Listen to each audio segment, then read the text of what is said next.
Whatever it takes. Für die Bundeswehr, no limit. Das sind Worte von Söder und Merz, wenn es um das Thema Schuldenbremse und Sondervermögen geht.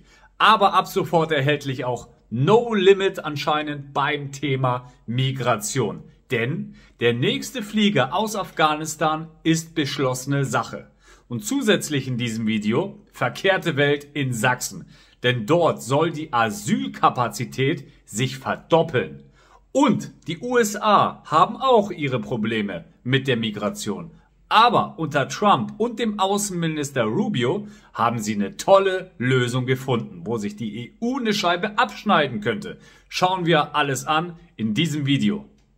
Wir hatten letzte Woche schon darüber berichtet, als dann eine Ortskraft von 133 Menschen aus Afghanistan in das Aufnahmeprogramm nach Deutschland eingeflogen worden ist, auf Staatskosten natürlich.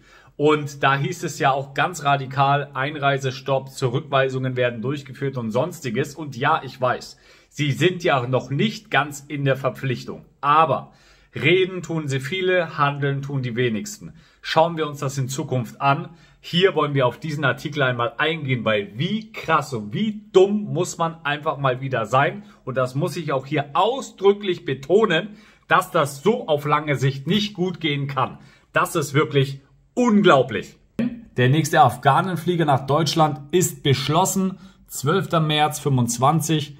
Konkret geplant ist nach dem derzeitigen Stand vom 5. März eine weitere Chartereinreise. Die Aufnahmen würden auf dem Aufenthaltsgesetz beruhen bzw. im Rahmen des Bundesaufnahmeprogramms erfolgen. Kommen wir mal zu den Kosten. Die Kosten dieser Aufnahmeprogramme für Afghanen sind allerdings hoch. Hier steht von der BZ, 25 Millionen Euro sind alleine in dieser Legislaturperiode dafür eingeplant. Und rund 35.800 Personen sind im Rahmen des Programmes bisher bereits nach Deutschland eingereist. Alles schön und gut, aber jetzt musst du dir das mal reinziehen. Doch es gab zuletzt in vielen Fällen erhebliche Zweifel an der Identität und damit auch am Schutzbedürfnis der ausgewählten Afghanen. Ja bitte, habe ich mich jetzt verhört? Auffällig sei, nachdem BZ über die Aktion die ungeklärten Identitäten einiger vorgesehener Insassen berichtet hatte, wurden 25 von ihnen vor dem Abflug von der Passagierliste gestrichen. Und das Krasse ist, Leute, wir wissen nicht, wen die da reinlassen. Und das Innenministerium schreibt dazu noch, es gibt aber offenbar keinen Anlass, die Charterflüge auf Eis zu legen. Die sollen weitergehen. Jawohl! Das Datum und die Zahl der Afghanen, die demnächst dann nach Deutschland eingeflogen werden sollen, ist noch unklar. Allerdings der Polizeigewerkschafter ist entsetzt. Ich hatte darüber letzte Woche schon berichtet. Ich hoffe, du hast diesen Kanal schon abonniert, sonst verpasst du immer ganz tolle Informationen. Denn der Heiko Teggerts, Vorsitzender der Bundespolizeigewerkschaft, kritisiert, dass kaum Ortskräfte an Bord sind. Ortskräfte, für dich zum Verständnis, sind Menschen, die während dem Bundeswehr-Afghanistan-Einsatz als Local zum Beispiel, als Übersetzer oder natürlich auch für gewisse Inside-Jobs für die Bundeswehr quasi eine gute Arbeit geleistet haben und diese dann als Dankeschön nach Deutschland gebracht werden können. Er sagt, meine schlimmsten Befürchtungen werden wahr. Offensichtlich werben ja NGOs Afghanen für diese Aufnahmeprogramme an und geben ihnen Tipps, wie man die Behörden täuschen kann. Und das BMI würde daraufhin Aufnahmezusagen genehmigen. Und übrigens ein ganz toller Stichpunkt. Es kam heute zu einer Razzia. Und um was für eine Razzia es geht, das schauen wir in diesem Zusammenhang jetzt mal an. Da fasse ich mir nur noch an den Kopf. Wo sind wir hingekommen? Gestern schon Räume der Ausländerbehörde durchsucht. Mehrere Mitarbeiter stehen unter Korruptionsverdacht, das berichtet jetzt heute der Münchner Merkur. Unter anderem soll es um die widerrechtliche Ausstellung von ausländerrechtlichen Genehmigungen gehen.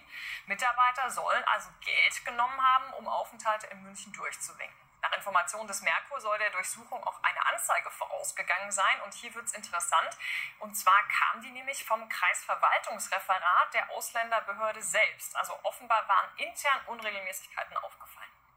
Wenn ich jetzt sowas aus einem Drittland höre, aus Paraguay, Südamerika, Kolumbien oder aus der Türkei oder sonst was, von Bestechung, von Geld rüberschieben, Alles okay, finde ich voll normal, hat man ja immer wieder gehört. Aber in Deutschland, Leute, in Deutschland, boah, da bin ich echt krass nicht überrascht. Nein, auch in Deutschland passiert sowas, Leute. Aber das in diesem Zusammenhang finde ich sehr, sehr krass. Und was noch krasser ist Folgendes, dass in Sachsen jetzt die Asylkapazitäten für Erstanträge sozusagen, für die Erstaufnahme, sich verdoppeln sollen, anstatt das Ganze abzubauen. Gehen wir in den Artikel rein.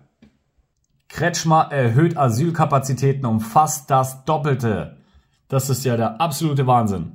Die sächsische Landesregierung plant, die Kapazitäten für die Erstaufnahme von Asylbewerbern deutlich zu erhöhen. Das geht aus einer Antwort von Innenminister Armin Schuster, CDU, auf eine Anfrage des AfD-Landtagsabgeordneten Lars Kuppi hervor.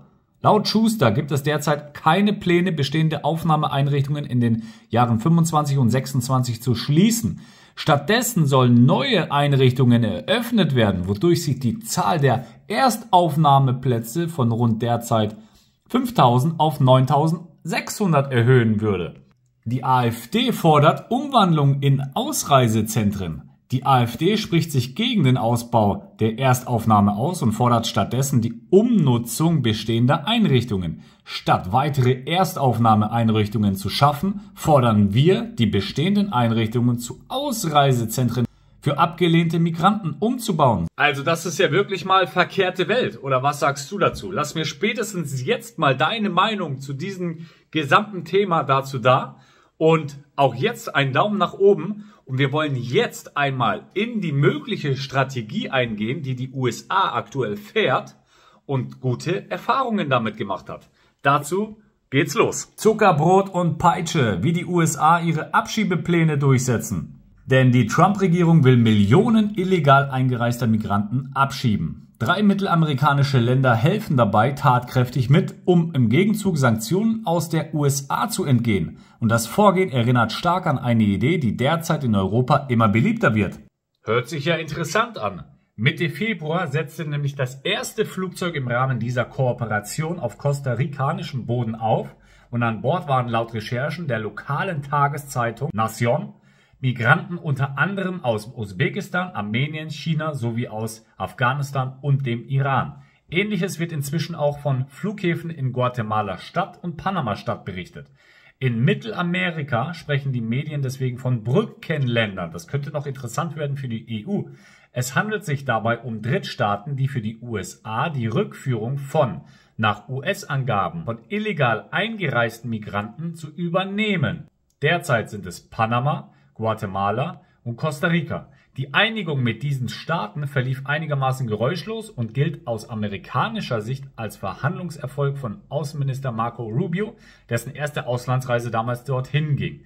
Aber hinter vorgehaltener Hand mehren sich auch in den Büros der EU-Parlamentsabgeordneten die Stimme, es könne nicht schaden, sich auf die anlaufende Praxis zwischen den USA und Mittelamerika das Ganze einmal genauer anzuschauen. Wenn Menschen ohne Aufenthaltsrecht in der EU bleiben, wird das gesamte Migrations- und Asylsystem untergraben, sagte EU-Innenkommissar Magnus Brunner am Rande der Vorstellung des neuen Asylplans in dieser Woche in Straßburg. Und geplant sind deshalb künftig auch Rückführungszentren für ausreisepflichtige Migranten außerhalb der EU. Das erinnert mich gerade das, was die AfD in Sachsen fordert.